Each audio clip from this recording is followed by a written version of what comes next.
자, 여러분들 반갑습니다. 부비게이터입니다. 우리 앞에 수빈님 이어서 우리 송이님을 또 자리로 모시게 됐는데, 송이님 여기 또 구독자분들에게 간단하게 자기소개 한번 좀 부탁드릴 수 있을까요? 네, 저는 금융기관에서 근무하고 있는 평범한 30대 직장인입니다. 금융기관. 네. 금융기관이라 하면 뭐 구체적으로 얘기하기는 좀 그렇겠지만, 여기 일하신 지는 좀 혹시 얼마나 되셨어요? 이제 한 8년차 직장인이에요. 8년차. 야, 네. 사실 8년이면 한 직장에 오래 다니기가 진짜 쉬운 게 아닌데 네. 대단하신 것 같거든요. 저는 한 가지 일을 진짜 이렇게 오래 하시는 분들은 대단하신 것 같아요. 그렇게 할 수 있었던 뭐 비결 이런 게 있어요? 사실 별다른 비결은 없고 네. 정년이 보장된 복지가 좋은 회사이기 때문에 8년째 다니고 있습니다. 되게 만족하시네요. 네. 근데 만족하시면서 중간중간 힘들었던 적도 있었던 걸로 제가 기억하는데. 만족하지만 네.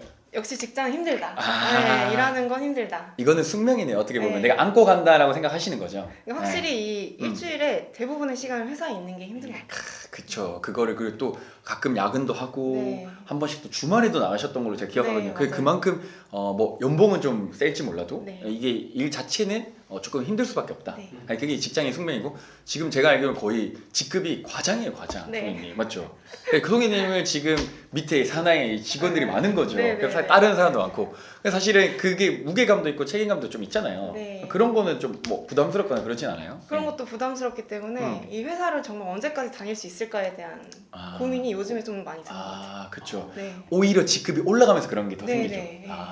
그 전에는 그런 고민이 사실 없었는데 올라가다 보니까 이제 그런 고민이 들면서 더 얼마나 다닐 수 있을까 네, 이런 생각이 요즘에 들더라고요. 그런 생각을 하면서 아마도 이 부동산에 관심을 가졌던 것 같은데, 그러면은 처음에 부동산에 관심 가지게 된 계기 같은 게 좀 있어요?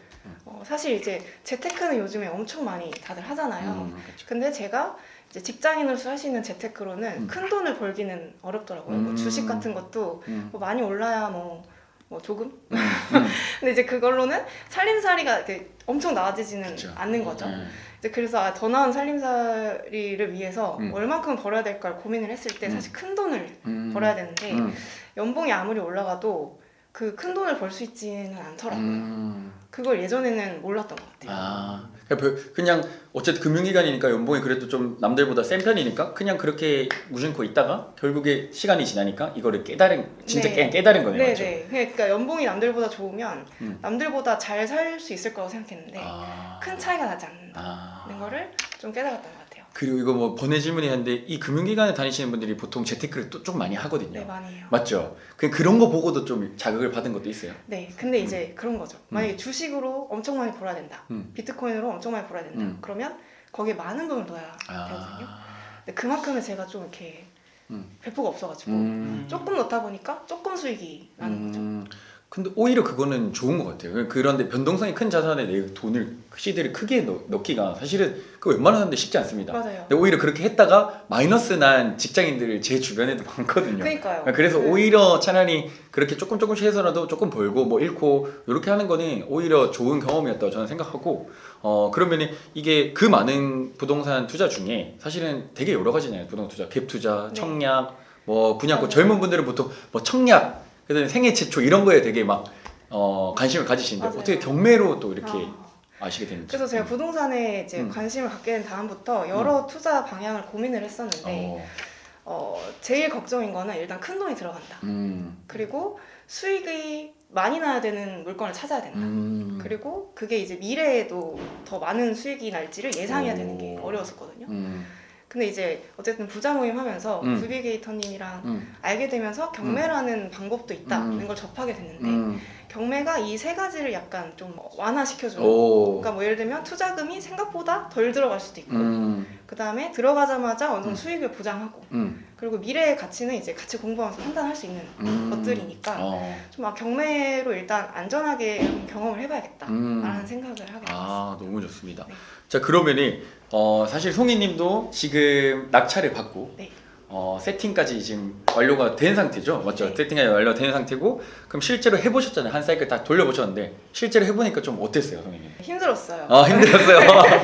네. 힘들었는데 네. 이게 처음에 이론 공부를 할 때에는 생각보다 안 힘들었어요. 그냥 조금만 시간을 투자하면 되는 거고 맞아요. 이제 이론이 어렵다고들 하지만 뭐 어쨌든 처음에 배우면 다 어려운 거니까 이론 공부하고 낙찰가를 선정하는 데까지는 조금 무리 없이 했었어요. 근데 이제 낙찰가도 사실 정하는 게 어렵긴 했어요. 그쵸. 네, 그리고 그 다음이 조금 힘들었어요. 그러니까 실제로 가서 뭐 집 상태 보고 뭐 집에 있는 사람이 있는지 없는지 확인하고 내보내야 될지 안 해야 될지 다음 스텝들에 대한 고민이 이제 이론처럼 잘 돼 있는 게 아니라 여러 케이스가 있다 보니까 맞아요. 그때그때 제 행동을 결정을 해야 되는 거죠. 뭘 해야 될지를 그런 고민들을 해야 하고 그 행동에 따라 또 시간을 내야 하고 뭐 이런 것들이 조금 힘들었던 것 같아요. 추가적인 낙찰 이후에 네, 사실은 낙찰 이유가. 네. 낙찰까지는 괜찮은데 네. 낙찰 이후에 뭔가 명도도 처음 하는 거고 네, 이 사람을 맞아요. 내보내야 되고 뭐 인테리어도 생각해야 네, 되고 네. 그런 것들이 조금 이제 처음 하다 보니까 네. 그랬었군요. 네, 그러면은 실제로 이 해본 거에 장단점이 좀 있을 거잖아요. 그거를 한번 좀 편하게 얘기해 주시면 좋을 것 같아요. 장점은 수익이 바로 나는 게 장점인 것 같아요. 수익이 바로 난다. 네. 오. 뭐 제가 그 금액 얘기 해도 돼요. 하면은 편하게. 그 들어갈 때 제가 정한 시세가 있지만 그냥 그쵸. KB 시세 기준으로만 봤을 때 한 4,500에서 5천만 원 음. 차이로 낙찰이 되거든요. 오. 그러면 일단 그 정도 수익은 어느 정도 보장하고 간다고 그쵸. 가정을 하고 그리고 그게 지금 한 두세 달 됐는데 조금 올랐어요. 그러면 빨리 하셔야 됩니다. 네, 그래서 지금 한 5,200 정도 네, 또 디테일하게. 끝다니까지. 네. 재밌네요. 근데 또 이게 계속 그 아파트가 잘 팔리는 아파트여가지고 최근 매매가로 하면은 한 8천 정도? 제가 사실은 이 지금 두 분 와서 이제 인터뷰를 하지만이 둘 다 되게 잘 받았거든요. 그래서 제가 탐났었어요. 요거는 이제 이거 진짜 잘 받았다. 네. 그때 이제 받았을 때도 이거 너무 잘 받았다. 얘기 드렸고 사실은 우리가 부산 임장도 한번 갔잖아요. 네. 그러니까 이제 그게 더 와닿았죠, 사실은. 맞아요.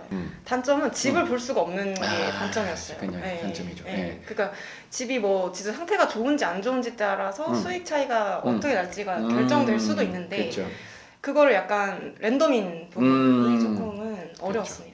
그런 게 조금 어려우셨구나. 네. 사실 그거는 이제 성인님들 해보셔서 아시겠지만 우리가 이제 대략적인 거는 확인할 수는 있긴 하죠, 맞죠? 네, 우리가 맞아요. 샤시 상태를 보거나, 맞죠? 네. 아니면 소장님들 통해서 또는 관리실 통해서 이렇게 맞아요. 확인할 수 있는 부분은 약간 있고 아니라면 사실 그냥 기본 우리가 수리를 어느 정도 해야 되겠다라고 생각하고 접근할 수도 있고, 맞죠?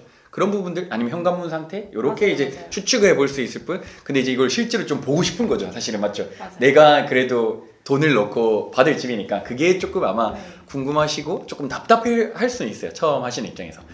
그치, 그런 부분들이 좀 있었던 것 같다라는 그게 거. 제가 그때 좀 경험했던 게 뭐였냐면 이제 인터넷으로 많이 찾아보잖아요. 실제로 가는 게 진짜 도움이 된다라고 느꼈던 게 뭐냐면 가서 그 집안 상태를 체크해 놓은 부동산들이 있더라고요. 그러니까 되게 꿀팁인데요. 뭐 이제 시스템 에어컨이 있었는지 없었는지 뭐 이런 것들도 사실 가격이 그죠. 요인이 되는데 그거를 알고 있는 부동산이 있는데 그걸 막 전화로 물어보거나 뭐 이렇게 하긴 어려우니까 실제로 부동산 찾아가서 정보를 받는 것도 많이 도움이 된다.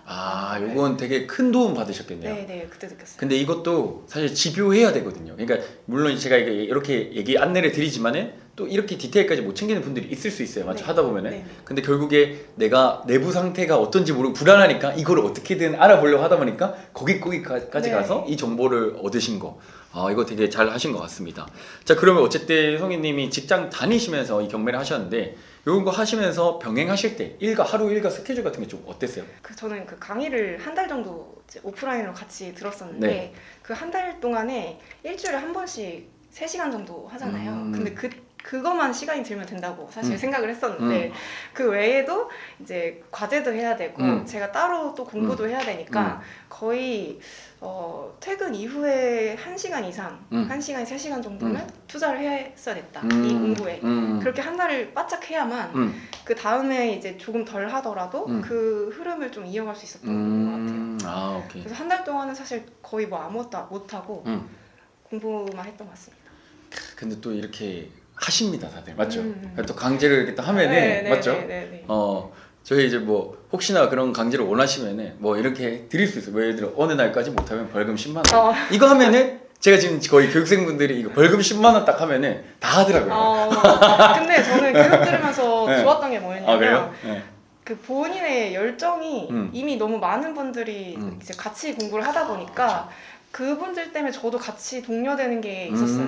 그러니까 저 혼자 만약 과제를 안 한다? 그럼 뭔가 저만 뒤처지는 사람인 것 같고 같이 이제 성장해야 되는데 이제 같이 성장 못하는 혼자 나고 될 것 같은 그런 것 때문에 좀 더 열심히 했던 것 같아요. 좋습니다. 네. 그리고 송이님 같은 경우는 그 출근하기 전에 제가 그 보면은 항상 그 뭐 운동 같은 거 헬스장 같은 걸 갔다가 또 출근하시잖아요. 네, 맞아요. 이게 뭐 제가 얼마 전에 들은 거의 1년 정도 그렇게 하셨다고. 네네. 근데 그거를 어떻게 하는 거예요? 나 그게 좀 궁금해요. 네. 그러니까 이게 그 직장 생활 때문에 힘듦이 이제 쌓이다가 그러니까 결국은 더 나은 삶을 위해서는 좀 더 나은 돈이 필요하다라고 생각을 했을 때 그럼 이제 이런 부동산 공부든 뭐든 제가 회사 외에 공부를 해야 얻을 수 있는 거잖아요. 그쵸. 그것들을 계속 못하고 있는 거예요. 직장에 치여가지고. 그래서 제가 그 1년 전쯤에 생각을 이제 했을 때는 네. 이거를 조금씩 습관을 쌓는 게 결국은 공부할 수 있는 시간을 만들어줄 수 있을 것 같다. 그러니까 이제 약간 제가 군대를 안 가봤지만 군대처럼 그러니까 매일 같은 시간에 뭔가를 한다면 남는 시간에 저는 공부를 할 수 있다. 근데 제가 이때 그것 중에 먼저 시작한 게 운동이거든요. 운동을 매일 20분 이상 20분이 사실 큰 시간은 아니잖아요. 그쵸. 20분 이상 했을 때 그 나머지 시간을 제가 확보를 하는데 습관 들이기 연습을 하기 시작했는데 그게 벌써 1년이 됐고 실제로 그러다 보니까 이런 결과까지 온 것 같아가지고 그 습관을 만드는 게 되게 중요하다는 생각을 요즘 많이 하고 있습니다. 되게 사소하지만 작은 이런 습관들이 모여서 사실은 그게 할 수 있는 원동력을 만들어 주는 거잖아요. 그거를 또 하고 계시고 그러면서도 또 이렇게 경매 공부까지 하고 직장 사실 야근도 되게 많으시고 제가 알기로 뭐 주말에도 출근하시는 날도 많았던 걸로 기억하거든요. 근데 그럼에도 불구하고 이걸 같이 병행하시면서 바짝 사실 바짝 해놓으면 근데 뭐 더 이상 할 건 없잖아요. 사실은 루틴은 똑같아요. 이것도 마찬가지예요. 그 습관만 경매 물건 찾는 습관만 만들어 놓으면 끝이거든요. 그 다음부터 낙찰 받냐 못 받냐 싸움이라 그렇게 하신 것 같고 그러면 어쨌든 이 하시면서 힘들었다고 하셨잖아요. 직장 생활을 하면서 이 부동산 경매 했을 때 힘들었는데 어떤 점이 좀 가장 힘들었고 이걸 어떻게 극복했는지 혹시 얘기해 줄 수 있어요? 제가 제일 힘들었던 거는 사실 직장인들의 낙은 퇴근하고 뭐 가볍게 술 한잔 한다든지 맥주, 감맥 이런 거 가야죠. 그리고 뭐 친구들이든 동기들 만나서 뭐 좀 푸념도 하고 수다도 좀 떨고 직장 상사분들 욕도 좀 하고 후배 욕도 하고 그게 사실 뭐 그렇지만 그게 사실 되게 엄청 별게 아닌데 그거를 한 번 하면 그 다음날 공부를 못해요. 왜냐면 이게 습관이 안 잡히니까. 맞아요. 그러면 사실 그걸 일정 부분 포기를 해야 되는 건데 그게 되게 힘들었어요. 그래서 제가 그 수업 들을 때도 한번 이제 집에 가는 길에 부비게이터한테 그 얘기했어요. 제가 놀고 싶어요. 기억나요. 기억나요. 저 근데 진짜 놀고 싶어요. 그런 게 아니야. 그냥 간단히 뭐 삼겹살에 뭐 소주 먹을 수도 있고 그런 거잖아요. 근데 그때 막 무슨 얘기를 해주셨냐면 근데 이거 조금만 공부하면 다 돈 벌 수 있는 밭인데 재밌게 한번 생각해봐요. 약간 이렇게 하시다가 맞아요. 기억나요. 기억나요. 그래서 좀만 참자 이렇게 하면서 좀 열심히 했었는데 그게 제일 힘들었습니다. 그래도 그 낙을 되게 쉽지 않은 거긴 한데 사실은 맞죠. 달콤하잖아요. 그게 또. 맞아요. 근데 그거를 어쨌든 잠시 접어두고 여기에 몰두를 했더니 좋은 결과가 생긴 것 같아요. 맞죠? 그래서 지금 후회는 안 해요. 너무 좋습니다. 지금은 또 해도 되잖아요. 지금 사실 가능하죠. 그러니까 하면 되니까 이거는. 자, 그러면 이렇게 열심히 또 하셨잖아요. 주변 분들한테 혹시 알리셨는지 알렸다면 그 반응이 좀 어땠는지 좀 궁금해요. 처음에 이제 부동산 공부한다고 얘기를 했어요. 경매라고는 안 하고 부동산 공부한다고만 했는데 초반에 이제 반응은 그래서 뭐 투자했어? 근데 제가 할 말이 없는 거예요. 그래서 아직은 이렇게 얘기하면서 그 뒤로는 사실 주변에 얘기 안 했어요. 그 반응이 뭔가 조금 그랬죠. 너 그래서 뭐 했어? 너 뭐 돈 벌었어? 약간 이런 느낌이지. 그러니까 이게 뭐 예를 들면 자격증 공부를 한다. 그럼 자격증을 땄다. 뭐 이런 것들이 어쨌든 내가 뭘 투입한 거에 대한 결과물이 될 수 있는데 부동산을 공부한다 이러면 그래서 뭘 이렇게 되는 바로 보이는 게 없으니까. 없어서 그 낙찰 받고도 뭐 따로 주변에 얘기 안 하셨어요? 그래서 낙찰 받고 얘기를 했는데 다 대단하다, 축하한다 이렇게 얘기를 들었어요. 그게 또 그러고서 근데 사실은 경매야 이렇게 이제 얘기를 하니까 더 대단하다. 그거는 진짜 아무나 못하는 거 아니냐. 뭐 이런 얘기를 또 하니까 또 좀 마음이 좀 좋았어요. 좀 솔직히 좀 뿌듯한데 저도 뿌듯한데 방금 이 얘기를 듣고 뭔가 우리 송이님이 주변에 그런 반응을 이끌어냈다는 것 자체가 또 이제 저도 이제 어쨌든 그 강사로서 뭔가 되게 기분이 좀 좋습니다. 좋네요. 오케이. 그러면은 지금 어디 지역에 얼마나 싸게 낙찰을 받았고 어떻게 지금 세팅을 하고 있는지 한번 얘기해 주시면. 저는 부산에 있는 지역이고 실제 시세보다 한 4,500에서 5,000 차이로 낙찰을 받았고요. 그리고 그 대출은 제 낙찰가의 한 84% 정도는 나왔어요. 네, 원래 맞죠? 네. 네. 근데 제가 그 대출금을 다 받는 게 조금 크다고 생각이 들어가지고 전세가에 좀 대출을 맞췄어요. 그래서 전세를 받아서 대출금을 상환하는 구조를 하려고. 네, 그래서 전세가 정도에 맞게 대출을 받고 지금 전세 세팅을 해가지고 이제 전세 계약이 되면 그 전세금을 상환.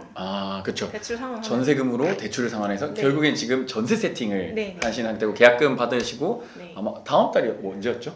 1월인가요? 네. 1월에 네. 입주를 하시는 걸로 받으셨다고. 네. 그래서 되게 그냥 잘 하신 케이스예요. 두 분 다 하셨지만은 잘 하셨고 그리고 지금 아까 얘기한 대로 이미 낙찰 받았을 때부터 실제 시세는 몇 천이 조금 더 오른 상태에서 지금 거래가 되고 있다는 거. 네. 용도하는 거는 좀 어땠어요? 용도. 그 처음에 걱정이 되게 많았어요. 왜냐면 집주인이랑 연락을 할 수 있는 방법이 없었어요. 근데 집주인이 집에 있는지, 집에 없으면 어디 있는지, 아니면 다른 사람이 집에 있는지. 탐정이에요? 이런 것들을 하나도 알 수가 없었기 때문에 되게 어려웠어요. 그리고 제가 더 그랬던 게 명절이 그때 껴있어가지고 9월쯤이구나. 뭔가 명절 즈음이 돼서 막 거기 막 연락하게 갔다가 이런 게 있었는데 마음이 여립니다, 선생님. 근데 이제 또 도움을 주셔가지고 어쩌지 서류를 찾아서 연락처를 알게 됐고 근데 연락을 해보니까 사실 그 집이 빈집이었어요. 나이스. 네. 아주 나이스죠. 그래서 뭐 따로 명도를 해야 할 어떤 절차는 없어서 되게 좋게 마무리됐습니다. 자, 이런 경우들도 있습니다. 저도 이제 투자했을 때 한 10% 정도는 빈집이었어요. 그러니까 10%의 확률을 이제 성희님은 첫 집에 이렇게 했고 다음 아마 명도할 때는 또 이제 또 하면 되니까 사실 그렇게 어려운 뭐 주변에 이제 다른 분들이 하는 거 보니까 사실은 그렇게 어렵진 않거든요. 뭐 결국에 나가게 돼 있고 아파트에서는 사실 뭐 크게 어려운 건 없습니다. 물론 이제 그런 걸 케어를 제가 해서 도움을 드리기도 하고 자 그러면은 이렇게 한껏까지 탁 사이클 돌려보고 시세도 싸게 받았는데 거기다 시세도 약간 올라서 기분도 좀 좋잖아요. 근데 그럼에도 불구하고 이 영상을 보시는 많은 분들은 또 저거 근데 아까 뭐 사기 아니야? 저거 되는 거 맞아? 저거 뭐 나는 할 수 있어? 나는 돈이 많이 부족한데? 뭐 이런 되게 걱정들 보통 많이 하시잖아요. 맞아요. 성희님도 그랬을 거고. 맞아요. 그런 분들에게 좀 조언 아닌 조언 뭐 이런 거 좀 있을까요? 맞아요. 이게 직장인 분들이 아까 제가 말씀드렸듯이 재테크를 하고 있긴 하거든요. 근데 정말 뭐 주식하고 코인하고 이런 사람들은 말이 많은데 부동산 하는 사람들 말 안 해요. 제가 뭐 좀 느낀 게 제가 이거 뭐 하다가 어떤 그 후배가 본 거예요. 근데 그 후배 하고 있었더라고요. 부동산 투자. 진짜? 네. 야. 네. 그러니까 이게 좀 이렇게 아는 사람만 하는 것 같은 이렇게 느낌이 드는데 사실 직장인들이 핑계가 되게 많잖아요. 뭐 바쁘다. 집에 가면 밥 먹고 나면 잘 시간. 뭐 운동할 시간도 없고. 뭐 아까 말했듯이 뭐 소주 한잔 하면 여유 없고. 그리고 뭐 부동산 어렵고 돈 많이 들고 뭐 이런 핑계가 많거든요. 근데 저도 똑같이 그런 핑계를 가지고 몇 년 고민만 하고 있었던 사람인데 뭔가 실행하고 나면 그 고민들이 사실 없어지는 것 같아요. 그거를 조금 아셨으면 좋겠는데 알기 쉽지 않죠. 맞아요. 네. 그래도 어쨌든 이렇게 될 수 있다는 거. 사실은 몇 달 전에 똑같이 지금 그냥 그래서 이게 뭐 돼? 이렇게 생각할 수 있었던 상황이잖아요. 네네. 근데 그걸 어쨌든 극복하고 잘 마무리해서 기분이 너무 좋습니다. 그래서 그러면 이제 송이님도 어떤 목표가 좀 생기실 거란 말이죠. 직장도 오래 다니셨고 앞으로 미래에 대한 뭐 고민도 있었을 거고. 그런데 이런 것들에 대한 목표가 좀 어떤지. 사실 수치적인 목표는 뭐 그전에는 사실 뭐 집 하나 경매해보기 뭐 이 정도 수준이었는데 하고 나니까 이제 꿈을 크게 가지면 가질수록 이룰 수도 있겠다라는 이제 생각이 들더라고요. 그래서 제가 막 이제 찾아보다가 부회계님 뭐 인터뷰를 뭐 하나 봤는데 한 5년 6년에 자산 한 60 뭐 이렇게 한 인터뷰를 봤어요. 그러면 한 5년 6년이면 제가 어쨌든 그보다 회사를 많이 다녔으니까 그쵸. 어느 정도 시간인지 좀 체감이 되면서 그쵸.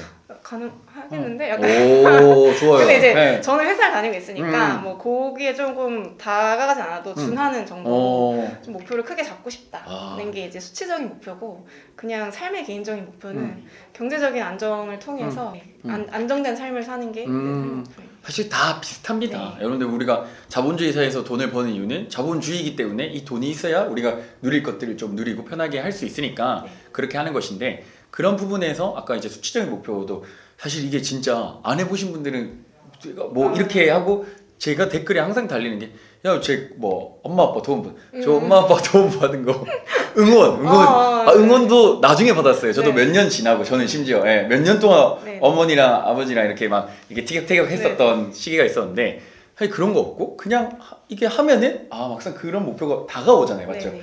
이게 그렇게만은 멀진 않다라는 네네. 생각이 들죠, 맞죠? 맞아요. 너무 좋습니다. 그래서 그렇게 하신 것 같고 이제 또 마지막 그 대미를 장식할 질문이죠. 네. 그 나에게 부비게이터라는 네. 이라는 질문이 있거든요. 최근에 본 영화 중에 그 쿵푸 팬더라고 있어요. 쿵푸 팬더. 네. 그게 그 쿵푸 팬더가 주인공이고 본인이 어떤 이제 용사로 성장하는 어떤 애니메이션 영화인데 거기에 이제 쿵푸 팬더를 키우는 케어해주는 사부가 그 약간 사부 느낌. 네. 약간 어떤 느낌이냐면 자세히 하나하나 알려주진 않는데 툭툭 필요할 때 이제 한씩 알려주면 그게 되게 도움이 된다. 그리고 그냥 하는 말 같은데 그게 이 긴 여정에 좀 가치관을 형성할 수 있는 얘기를 해주는 뭐 그런 것들이 있어요. 그런 것들 그런 게 좀 도움이 많이 되는 것 같아서 좀 나에게 부비게이터랑 약간 사부 같은 사부. 느낌이고 기분 좋은데요. 네. 제가 좀 더 성장할 때까지 계속 옆에 잘 계셔주셨으면 좋겠습니다. 좋습니다. 우리 건강하게 끝까지 우리 또 저희도 뭐 60대 70대 돼서도 경매장에서 만날 수 있도록 그렇게 하도록 하겠습니다. 네. 오늘 그래도 긴 시간 동안 이렇게 인터뷰 해주시느라 너무 고생하셨고 좋은 얘기가 많이 담긴 것 같아서 도움이 많이 될 것 같습니다. 그래서 우리 부비게이터 영상은 항상 좋아요와 구독 부탁드리겠습니다. 감사합니다.